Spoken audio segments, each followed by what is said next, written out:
انہوں نے بھی حضرت مال غنیمت کو لے کر کے حضرت علی کے تعلق سے نبی صلی اللہ علیہ وسلم سے شکایت کی. یہ پس منظر تھا خطبہ غدیر خم کا. لہٰذا آپ نے لوگوں کو یہ تلقین کی کہ میرے بعد میرے اہل بیت کا خیال رکھنا، مطلب ان کے مرتبے کو جاننا، ان کے مقام کو جاننا، ان کا خیال رکھنا.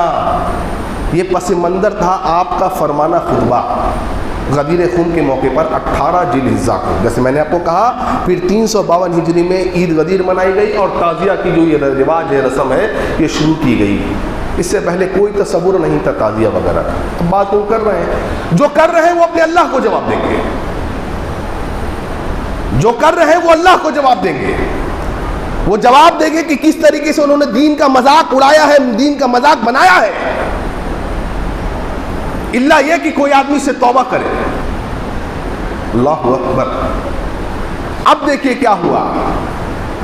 اس روایت کو لے کے شیعوں نے بہت زیادہ پروپیگنڈا کیا ہے. لہذا ان کا یہ کہنا کہ ابو بکر صدیق رضی اللہ عنہ بعض صحابہ نے اس کو چھین لیا حضرت علی سے خلافت. کیوں چھین لیا؟ کیونکہ اعلان تو ہو چکا تھا غدیر خم میں. یہ شیعوں نے کہا. تو اگر اعلان ہو چکا تھا تو مجھے یہ بتائیے پھر سقیفہ بنو ساعدہ میں جب ابو بکر صدیق رضی اللہ عنہ نے آ کر جب انصار و مہاجرین میں خلافت کو لے کر کے بحث ہوئی اور زوردار بحث ہوئی، انہوں نے کہا خلیفہ ہم میں سے بنے گا، انہوں نے کہا خلیفہ ہم میں سے بنے گا. اب کیا ہوگا؟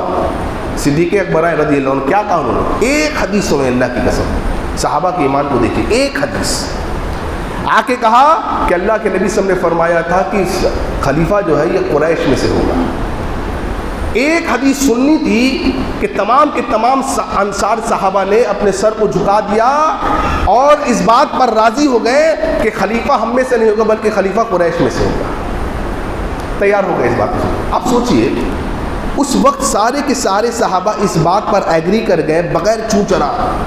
جیسی حدیث آ گئی، اگر واقعی میں غدیر خم کے موقع پر اللہ کے نبی نے حضرت علی کی خلافت کا اعلان کیا تھا تو پھر کیوں بعض صحابہ جو وہاں پر موجود تھے غدیر خم کے موقع پر، جو اس وقت بھی موجود ہے، اور حضرت علی رضی اللہ عنہ نے یہ کیوں نہیں کہا کہ تم لوگ کیوں کفر کی راہ کو اختیار کر رہے ہو؟ کیا تمہیں یہ یاد نہیں کہ 18 ذی الحجہ کو 10 ہجری میں نبی صلی اللہ علیہ وسلم نے غدیر خم کے موقع پر مجھے خلافت جو دینے کا اعلان کر دیا تھا؟ گویا اس بات کو، یہ چھپی ہوئی بات ہے بھائیوں، یہ بات کہنا کہ صحابہ نے ان پر ظلم کیا، دراصل یہ بات بہتان لگانا ہے صحابہ کی جماعت پر کہ صحابہ نے نبی کے فرمان کو نہیں مانا. اللہ اکبر. سوچئے جو صحابہ ایک نبی کے اشارے پر اپنی گردن کٹا دے، مال کو لٹا دے، اپنے گھر بار کو چھوڑ دے، بیوی بال بچوں کو قربان کر دے، وہ صحابہ نبی کے فرمان کو طاق پہ رکھ دیں گے اور حضرت علی پر ظلم کریں گے اور اہل بیت پر ظلم کریں گے. بہتان لگانا ہوا. کون سا؟ کہ جنگ بدر کے بعد، جنگ بدر جب ہوئی نا تو ابو بکر صدیق کا بیٹا، اس وقت وہ مسلمان نہیں ہوئے تھے، صدیق اکبر، اور نبی صلی اللہ علیہ وسلم کے خلاف، اسلام کے خلاف لڑ رہے ہیں. بعد میں اسلام لائے ہیں، بعد میں اپنا واقعہ بیان کر رہے ہیں. میں نے اپنے ابا کو کہا، ابو بکر کو صدیق رضی اللہ عنہ، کہا ابو جان آپ کو یاد ہے بدر کا موقع؟ ہاں. ابو جان کئی مرتبہ آپ میرے نشانے پر آئے تھے. تو ابو بکر صدیق نے کہا پھر تو نے کیا کیا؟ آپ کو چھوڑ دیا. صدیق اکبر نے کہا کیوں چھوڑا؟ آپ باپ ہے نا. اچھا. صدیق اکبر کا فرمان سنیے. آپ نے کہا اچھا ہوا بیٹے تو میرے نشانے پر نہیں آیا، کیونکہ اگر تو میرے نشانے پر آتا تو میں تجھے نہیں چھوڑتا. کیوں؟ تو اس وقت میرا بیٹا نہیں، تو اس وقت نبی کا دشمن تھا. اللہ دیکھیں ایمان، دیکھیں اللہ، یہ ایمان ہے. بیٹا تو میرے نشانے پر نہیں آیا ورنہ میں سوچتا بھی نہیں. یہ ایمان ہے. ابن عمر، عبداللہ ابن عمر حج کر رہے ہیں، امیر عمر کا فیصلہ ہے، امیر عمر ہیں. کیا کہہ رہے ہیں امیر المومنین عمر ابن خطاب؟ کہ کوئی بھی حج تمتع نہیں کرے گا، اور ان کے بیٹے عبداللہ بن عمر حج تمتع کا احرام باندھ رہے ہیں. اللہ اکبر، نیت کر رہے ہیں. بعض ساتھیوں نے کہا رہے آپ کے بابا کا فرمان ہے، امیر عمر کا فرمان ہے، کیا حج تمتع نہیں کیا جائے گا؟ کیا کہہ رہے ہیں عبداللہ بن عمر؟ کیا عبداللہ بن عمر اپنے باپ کی فضیلت کو نہیں جانتے تھے؟ کیا عبداللہ بن عمر یہ نہیں جانتے تھے کہ نبی نے فرمایا صلی اللہ علیہ وسلم عمر رضی اللہ عنہ کے تعلق سے کہ اللہ نے عمر کی زبان اور دل پر حق لکھ دیا ہے؟ کیا وہ یہ نہیں جانتے تھے فضیلت عمر کی کہ عمر کے مشورے سے قرآن کی آیتیں اترتی ہیں؟ کیا وہ یہ نہیں جانتے تھے کہ عمر جس گلی سے گزرے، جس راستے سے گزرے، شیطان اپنے راستے کو بدل لیا کرتا ہے؟ کیا وہ یہ نہیں جانتے تھے عبداللہ بن عمر کہ میرا باپ وہ ہے، میرا باپ وہ ہے جس نے کیسر اور کسرا کی کمر کو توڑ ڈالا ہے، میرا باپ وہ ہے جو دنیا کے چپے چپے پر اسلامی جھنڈے کو لہرانے والا ہے؟ نہیں جانتے تھے عبداللہ بن عمر؟ اتنی عزت کرتے تھے اپنے باپ سے، کبھی آنکھ سے آنکھ ملا کے بات نہیں کرتے تھے، ساتھ چلنا تو دور، آگے چلنا تو دور، کبھی ساتھ نہیں چلتے تھے، پیچھے چلتے تھے۔ اگر امیر المومنین عمر ابن خطاب اپنے گھر میں ہوتے تھے، عبداللہ بن عمر عزت کی وجہ سے چھت پر نہیں جاتے تھے، اللہ اکبر کی عزت تھی، نہیں جانتے تھے، تمام فضائل جانتے تھے، تمام فضائل جانتے تھے۔ بولنے والے کو عبداللہ بن عمر نے کہا مجھے یہ بتا مجھ پر نبی کا حکم زیادہ ہے یا میرے باپ کا حکم زیادہ ہے؟ اللہ اکبر۔ جب نبی نے حج تمتع کرنے سے نہیں روکا، میرے بابا کون ہوتے ہیں روکنے والے؟ نہیں جانتے تھے۔ جو نبی کے قول کو، نبی کے عمل کو سب سے آگے رکھنے والے، باپ تو باپ، بیٹا تو بیٹا، ماں تو ماں، گھر تو گھر، قربان کر دینے والے نبی کے ایک اشارے پر ان کو کوئی آ کر کے آج کہہ رہا غیر لٹھو کہہ رہا یہ کہے کہ نہیں نہیں انہوں نے ظلم کر لیا۔ اور عجیب بات ہے، ساتھ ساتھ یہ بھی کہتا ہے کہ اماموں کی حکومت ذرے ذرے پر چلتی ہے۔ کتنی عجیب بات ہے، ان کم عقلوں کو کوئی جا کر کے سمجھائے، ارے جن کی حکومت ذرے ذرے پر چلتی ہو ان سے کون حکومت چھینے گا؟ کس کی مجال ہے جو ان سے حکومت چھین لے؟ جو یہ کہے۔ اور ہمارے بھائی لوگ کیا کرے پتا، ہمارے اہل سنت بھائی جن کو علم نہیں ہے، میں نے کہا نا جو پرمپرا فالو کر رہے ہیں، وہ کہہ رہے بھائی شیعہ سنی بھائی بھائی، اچھا آپ کی والدہ کو کوئی گالی دے اور گندی گندی گالی دے بلا کسی بات کی، اور 2 گھنٹے بعد آپ اس کے ساتھ بیٹھ کے چائے پیے، میں آپ کے بارے میں کیا سوچوں گا؟ آپ بے غیرت آدمی ہے کہ نہیں؟ بولیے۔ مومنوں کی ماں کو کوئی گالی دے، مومنوں کی ماں کے تعلق سے کوئی یہ کہے کہ اگر ہم حرمین شریفین پہ قبضہ پالیں تو عائشہ کی قبر کو کھاریں گے رضی اللہ عنہ، ان کو سوری پر لٹکائیں گے اور ان کو وہ زانیہ ہے معاذ اللہ ثم معاذ اللہ، اور ان پر حد جاری کریں گے۔ جس کا عقیدہ یہ ہو، جو یہ کہے، آپ کہیں وہ میرا بھائی ہے، آپ اس کے ساتھ اٹھنا بیٹھنا گوارا کریں، لیکن اپنی ماں کے ساتھ آپ گوارا نہیں کرتے۔ آپ ان کے سسٹم کو آپ فالو کریں گے۔ جو یہ کہیں کہ ابو بکر اور عمر کے قبر کو پھاڑ کے ہم سولی پہ لٹکائیں گے خانہ کعبہ کے سامنے اور ان پر حد جاری کریں گے، آپ ان کی نکالی کر کے یہ ڈھول تماشے پیٹے تو پیٹتے رہیے، قیامت کے دن تو اللہ کو جواب دینا ہے تو پیٹتے رہیے۔ یہ ان کی نکالی، ان کے طور طریقے ہمارے گھروں میں آ گئے، ہمارے اہل سنت کے لوگوں میں آ گئے، اور کیا کیا نئے نئے نعرے لگائے گئے کہ اسلام زندہ ہوا کربلا کے بعد۔ اچھا اس سے پہلے اسلام کیا تھا؟ مر چکا تھا کیا معاذ اللہ؟ اور آپ نے زندہ کر کے کیا کیا؟ آپ نے اپنے اندر جوش جگا کے کیا کیا؟ جس کی زندگی میں نماز نہیں ہو اس نے اپنی زندگی میں جوش جگا کے کیا کیا؟ کیا کہ نئے نئے بات، الفاظ اور نئے نئے ڈائلوگز نکالے گئے ہیں ان کی نقالی میں۔ پنجتن پاک ہمارے گھروں میں لگایا گیا۔ کون ہے پنجتن پاک؟ نہیں یہ محمد ہے، علی ہے، حسن ہے، حسین ہے اور فاطمہ ہے۔ اچھا باقی کہاں گئے؟ یہی پاک ہے، باقی سب ناپاک ہو گئے معاذ اللہ۔ یہ تو سگنل ہے ہمارے اہل سنت کے گھروں میں لگا ہوا ہے یہ۔ اللہ اکبر، کیا ہو گیا اس قوم کو؟ کیا ہو گیا ہمیں؟ اب مجھے بتائیے، جب وہاں پر ابو بکر کی ایک بات پر پورے کے پورے صحابہ نے تسلیم کیا اس بات کو، کون مائی کا لال ہے جو آ کے یہ پیدا ہو تو یہ کہے کہ صحابہ نبی کے قول آ جانے کے بعد نبی کے خلاف ورزی کریں، اور اللہ کی قسم دوسرے صحابی خاموش رہے، اور دوسرے نہیں صحابہ کی پوری جماعت خاموش رہے۔ کون ہے جو آ کے یہ بات کہے؟ کون ہمارے اہل سنت میں سے؟ آئیے بتائیے ذرا مجھے۔ جی معاملہ ہے، کیوں نہیں کہا حضرت علی نے؟ صحیح بخاری کا حدیث پڑھی، حدیث نمبر 4447، 4447 صحیح بخاری۔ نبی صلی اللہ علیہ وسلم آخری ایام میں ہیں، حضرت علی ان کے پاس ہے رضی اللہ عنہ۔ پھر آپ کچھ دیر بعد نبی صلی اللہ علیہ وسلم کے کمرے سے نکلے، لوگوں کا مجمع لگا ہوا ہے، لوگوں نے پوچھا اے علی رضی اللہ عنہ کیا حال ہے محمد رسول اللہ کا صلی اللہ علیہ وسلم؟ حضرت علی نے کہا الحمدللہ اللہ کے نبی اب خیر سے۔ نبی کے صلی اللہ علیہ وسلم کے چچا عباس تھے رضی اللہ عنہ کھڑے ہوئے، انہوں نے حضرت علی کا ہاتھ پکڑا، کہا علی ان قریب کچھ دنوں میں تم کسی کے ماتحت ہونے والے ہو۔ ایسا کیوں کہتے ہیں آپ؟ عباس کہتے ہیں رضی اللہ عنہ کہ علی بنو عبد المطلب کے چہروں کی کیفیت کو میں جانتا ہوں موت کے قریب، مجھے ایسے آثار دکھ رہے ہیں کہ محمد رسول اللہ صلی اللہ علیہ وسلم اس بیماری سے شفا یاب نہیں ہو پائیں گے اور آپ اللہ کو پیارے ہو جائیں گے، آپ رخصت کر جائیں گے دنیا سے۔ اللہ اکبر! کیا فرمایا آپ حضرت عباس نے رضی اللہ عنہ حضرت علی کو؟ یہ تو اہل بیت میں سے ہے نا بھائی، یہ تو نبی کے آل ہے نا۔ کیا فرمایا؟ کہا علی چلو نبی کے پاس اور ہم نبی سے پوچھیں گے صلی اللہ علیہ وسلم کہ آپ کے بعد خلافت کا مستحق کون ہے؟ اگر ہم ہیں تو الحمدللہ بات واضح ہو جائے گی، سنو غور سے ذرا، اور اگر ہم نہیں ہے کوئی اور ہے تو یہ بھی بات ہم پر واضح ہو جائے گی۔ اللہ اکبر!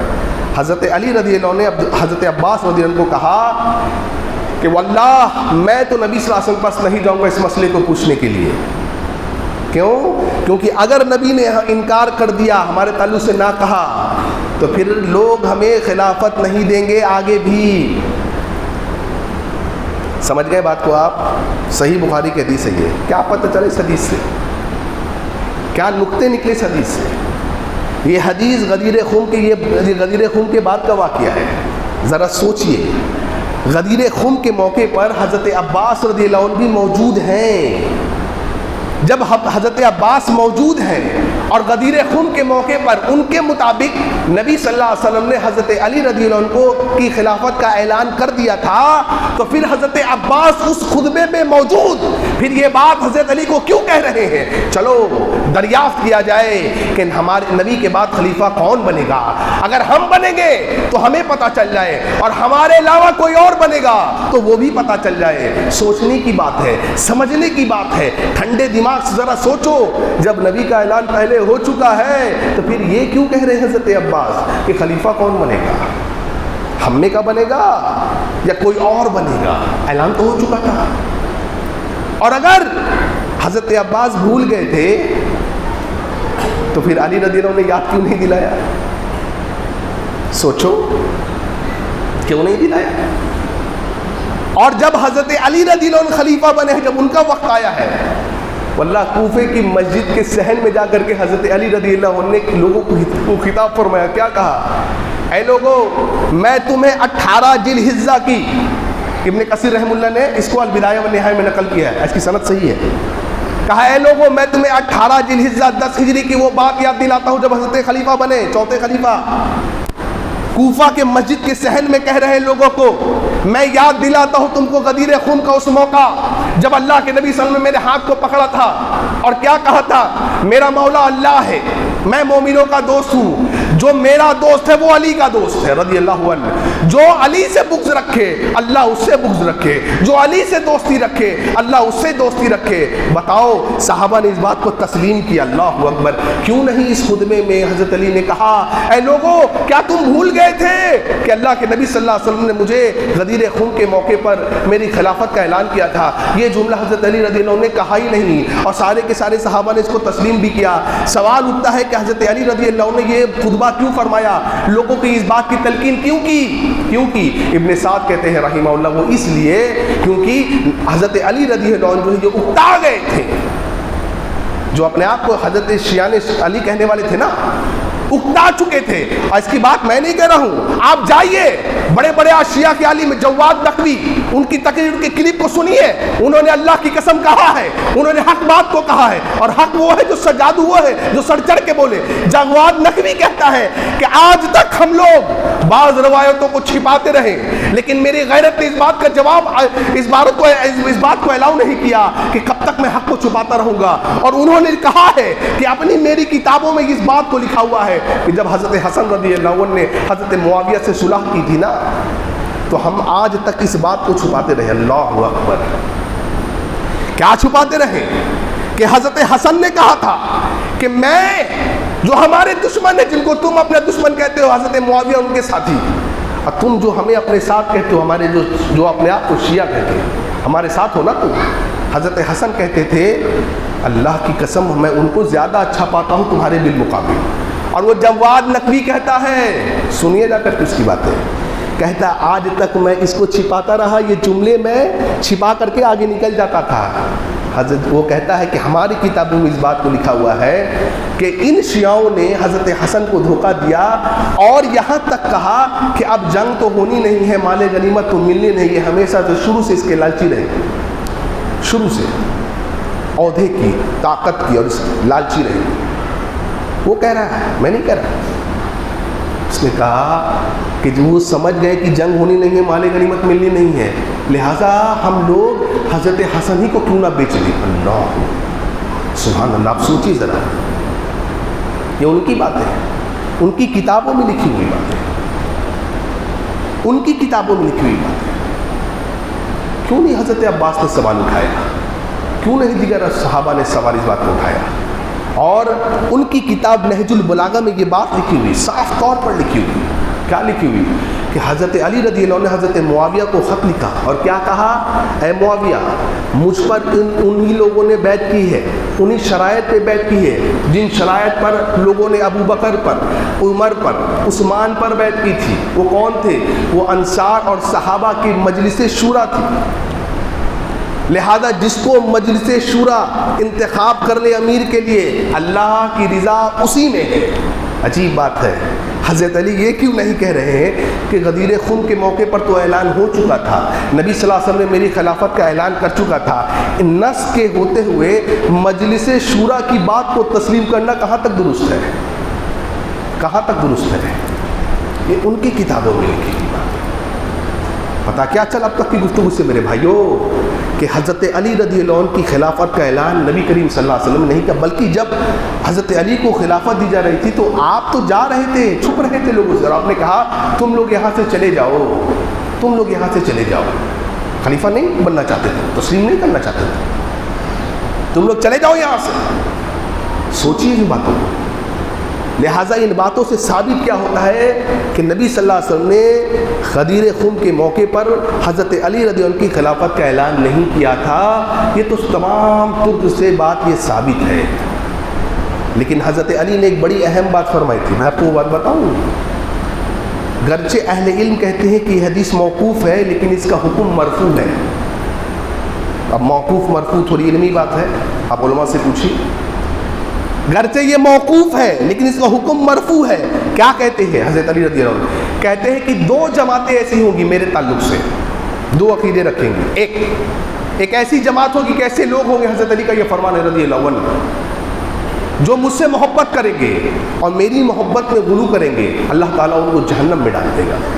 جو مجھ سے محبت کریں گے، میری محبت میں غلو کریں گے، اللہ تعالیٰ ان کو جہنم میں ڈال دے گا۔ اور حضرت علی رضی اللہ عنہ نے کہا اور ایک ایسی جماعت ہوگی جو مجھ سے بغض رکھے گی، اور مجھ سے بغض رکھنے کی بنا پر اللہ تعالیٰ انہیں بھی جہنم میں ڈال دے گا۔ یہ خوارج تھے جنہوں نے حضرت علی سے بغض رکھا۔ اور آپ جانتے ہیں کہ حضرت علی کی محبت میں کون غلو کرتے ہیں؟ آپ جانتے ہیں، یہ رافضی ہیں جو یہ کہتے ہیں کہ علی معاذ اللہ کہتے ہیں وہی جو تھا عرش پر وہی تو دنیا میں تھا، معاذ اللہ۔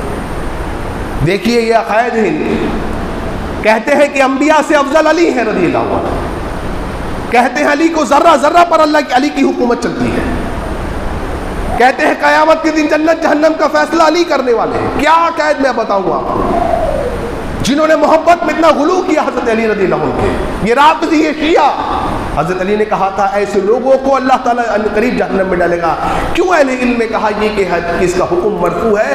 وہ اس وجہ سے کیونکہ اللہ کے نبی نے فرمایا تھا صلی اللہ علیہ وسلم، مصدر حاکم میں حدیث موجود ہے، اللہ کے نبی صلی اللہ علیہ وسلم نے فرمایا تھا علی تیری مثال عیسیٰ جیسی ہے، علیہ الصلوۃ والسلام، حضرت عیسیٰ جیسی ہے۔ کیسے؟ آپ نے فرمایا علی عیسیٰ علیہ السلام کے تعلق سے دو جماعت میں غلو کیا، ایک یہودی جنہوں نے حضرت عیسیٰ علیہ السلام کی والدہ پر بہتان لگایا، حضرت مریم پر، اور ایک عیسائی جنہوں نے حضرت عیسیٰ کی محبت میں اتنا غلو کیا کہ ان کو معاذ اللہ اللہ کا بیٹا یا خود اللہ قرار کر دیا۔ اللہ معاذ اللہ ثم معاذ اللہ، تیری مثال ویسی ہے۔ اس حدیث کی بنا پر اہل علم کہتے ہیں حضرت علی کا وہ قول گرچہ موقوف ہے لیکن حکماً کیا ہے وہ مرفوع ہے۔ رہی بات اہل بیت کی میرے بھائیوں، یہ لوگ کہہ رہے ہیں کہ اہل بیت میں صرف جو ہے نبی کی بیویاں نہیں ہیں۔ کتنی عجیب بات ہے، قرآن مجید کو آپ پڑھیے، سورہ قصص پڑھیے، سورہ نمل پڑھیے آیت نمبر 7، سورہ ہود پڑھیے گا سورہ 11 آیت نمبر 73 اور دیگر آیتیں اور حدیثوں کا مطالعہ آپ کریں گے، اللہ تعالیٰ نے موسیٰ اور ابراہیم علیہ السلام کی بیویوں کو اہل بیت میں شمار کیا اور نبی کی بیویوں کو اہل بیت میں شمار نہ کیا جائے۔ کتنی عقل سے کوری بات ہے یہ، کتنی عقل سے کوری بات ہے۔ اللہ کے نبی صلی اللہ علیہ وسلم کے صحابی زید بن ارقم سے پوچھا گیا، اسی حدیث میں، حدیث غدیر خم میں یہ بات موجود ہے کہ حسین بن سمرہ رحمہ اللہ نے پوچھا اہل بیت میں کیا نبی کی بیویاں نہیں ہیں؟ حضرت زید بن ارقم نے کہا اہل بیت میں نبی کی بیویاں بھی ہیں، لیکن آگے حضرت زید بن ارقم رضی اللہ عنہ نے کہا لیکن نبی صلی اللہ علیہ وسلم کے جانے کے بعد اہل بیت وہ ہے جن پر صدقہ حرام ہے۔ حضرت حسین بن سمرہ رحمہ اللہ نے پوچھا کہ وہ کون لوگ ہیں؟ حضرت زید بن ارقم نے فرمایا وہ علی کی آل ہے، عقیل کی آل ہے، جعفر کی آل ہے، اور کون ہے؟ حضرت عباس کی آل ہے۔ ان سب پر صدقہ حرام ہے۔ لیکن اور دیگر حدیثوں سے ہمیں ملتا ہے اور اہل علم جیسے امام احمد وغیرہ کے قول سے ملتا ہے کہ جن پر صدقہ حرام ہے اس میں نبی کی بیویاں بھی ہیں۔ دلیل کیا ہے؟ امام خلال رحمہ اللہ نے ایک حدیث نقل کی ہے جس میں اما عائشہ نے فرمایا رضی اللہ عنہا کہ ہم نبی کی آل میں سے ہیں، ہم پر صدقہ حرام ہے۔ نبی امی عائشہ کو ایک آدمی نے، کسی نے گائے بھیجی، صدقے کی گائے بھیجی، تو آپ نے واپس کر دیا اور آپ نے کہا ہم نبی کی آل میں سے ہیں، ہم پر صدقہ حرام ہے۔ لہذا پتہ یہ چلا کہ اہل بیت میں نبی کی بیویاں بھی ہیں، اہل بیت میں نبی کی بیویاں بھی ہیں۔ اور آخری بات میرے بھائی، باتیں کیفی اور ہیں، آپ ڈیٹیل میں پڑھ سکتے ہیں۔ صحابہ کی محبت اہل بیت سے کیسی ہے؟ دو مثالیں دیتا ہوں۔ ابو بکر صدیق، بخاری کے حدیث، ابو بکر صدیق باہر نکلے، دیکھا کہ حضرت حسن چھوٹے تھے رضی اللہ عنہ، کھیل رہے تھے۔ ابو بکر صدیق کی محبت دیکھیے، نواسے رسول کو اپنے کندھے پر اٹھایا اور کیا کہا؟ بیٹے میرے ابا تجھ پر قربان ہو۔ حضرت علی وہاں کھڑے ہوئے سائڈ میں، پتہ ہے، کہا بیٹے میرے ابا تجھ پر قربان ہو۔ کہتے ہیں بیٹا تو نبی کے مشابہ لگتا ہے، علی کے مشابہ نہیں لگتا ہے۔ ابو بکر مسکرا رہے ہیں اور حضرت علی بھی مسکرا رہے ہیں، کہہ رہے ہیں ابو بکر لوگو اہل بیت کی تعظیم کرو، اہل بیت کا خیال رکھو۔ ابو بکر کہہ رہے ہیں کہ مجھے اہل بیت کی مجھے اہل بیت کی یہ کرنا، ان کی تعظیم کرنا مجھے زیادہ پسند ہے اپنے گھر والوں کی تعظیم سے۔ یہ ابو بکر صدیق کے اور کئی دیگر قول ہیں۔ حضرت عمر کہتے ہیں رضی اللہ عنہ، کہتے ہیں اے عباس رضی اللہ عنہ، جس دن آپ اسلام لائے تھے، جس دن آپ اسلام لائے تھے، اللہ کی قسم میں بہت خوش تھا۔ کیوں جانتے ہیں؟ کیونکہ آپ کا اسلام لانا نبی کو خوشی دیتا ہے۔ اللہ اکبر، میں زیادہ خوش تھا اس بات کے بالمقابل کہ میرا باپ خطاب اسلام لاتا اگر وہ اسلام لاتے ہیں۔ کیوں؟ نبی کو زیادہ محبوب تھا کہ آپ اسلام لائیں، اس لیے میں اپنے باپ سے زیادہ اگر وہ اسلام لاتے اس بات سے زیادہ خوش ہوں اے عباس کہ رضی اللہ عنہ کہ آپ ایمان لائیں۔ اللہ اکبر، اللہ اکبر۔ مال غنیمت تقسیم کر رہے ہیں عمر رضی اللہ عنہ، مال غنیمت تقسیم کر رہے ہیں۔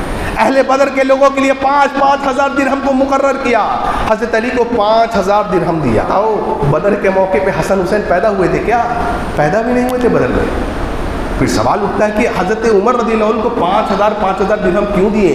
نبی صلی اللہ علیہ وسلم کی وجہ سے، کیونکہ یہ نبی کے اہل بیت میں سے، نبی کے آل میں سے۔ اللہ اکبر، دیکھ رہے آپ، اتنی محبت ہے۔ اپنے بیٹے عبداللہ بن عمر کو 3,000 درہم دیتے ہیں، 3,000 درہم دیتے ہیں، اور حضرت اسامہ ابن زید کو 5,000 درہم دیتے ہیں، حضرت عباس کو 12,000 درہم دیتے ہیں، نبی کی بیویوں کو 12,000 درہم دے رہے ہیں۔ بیٹا باپ سے پوچھ رہا ہے، باپ خلیفہ ہے، ابو جان کیا میں آپ کا لخت جگر نہیں ہوں؟ کیا میں آپ کا پیارا نہیں ہوں؟